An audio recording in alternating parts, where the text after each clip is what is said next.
Past tense है, past tense में indefinite है ये, पास्ट इंडेफिनिट कह लीजिए या पास्ट सिंपल कह लीजिए, ठीक है ना। तो ही डाइड ऑन संडे, वह रविवार को मरा।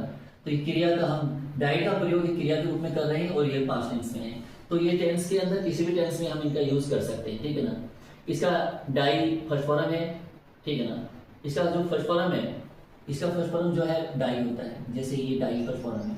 इसका सेकंड फॉर्म होता है वो डाइड होता है। इसका थर्ड फॉर्म जो होता है वो भी डाइड ही होता है, ठीक है ना। और इसका जो सिंगुलर वर्ब जो बनता है, ठीक है ना, वो अब ये डाई है तो एस लग जाएगा, डाई इसकी फर्स्ट फॉर्म यानी सिंगुलर बन गया।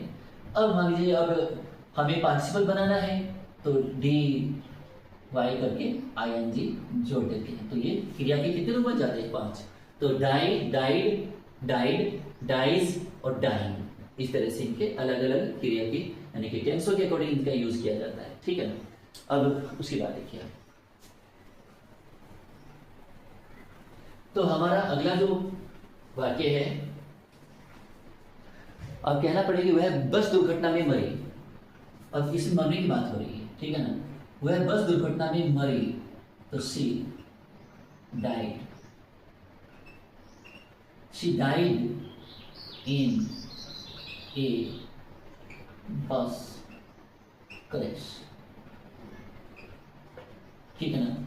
She died in a bus crash, वह बस दुर्घटना में मरी, ठीक है ना। अगर व्यक्ति होता तो यहाँ ही लगा देती, he died in a bus crash या he died in A car crash, ठीक है ना। कार दुर्घटना में मरा, या वो जैसे इसमें लिखा है she died in a bus crash, वह बस दुर्घटना में मरी। अगर कार दुर्घटना में मरी तो यहाँ कार लिखा जाएगा, ठीक है ना।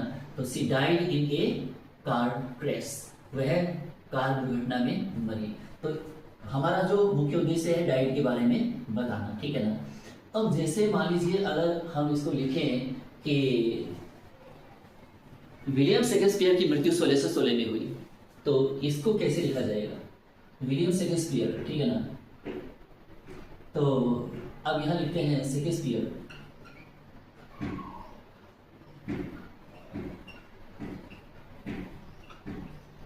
शेक्सपियर डाइड, शेक्सपियर की मृत्यु हुई, यानी शेक्सपियर जो मरा, विलियम शेक्सपियर डाइड, ठीक है ना।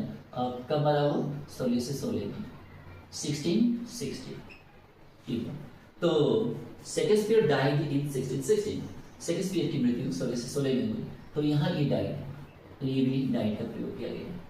अब जैसे मान लीजिए कि अगर कहना चाहें कि नदी में लगभग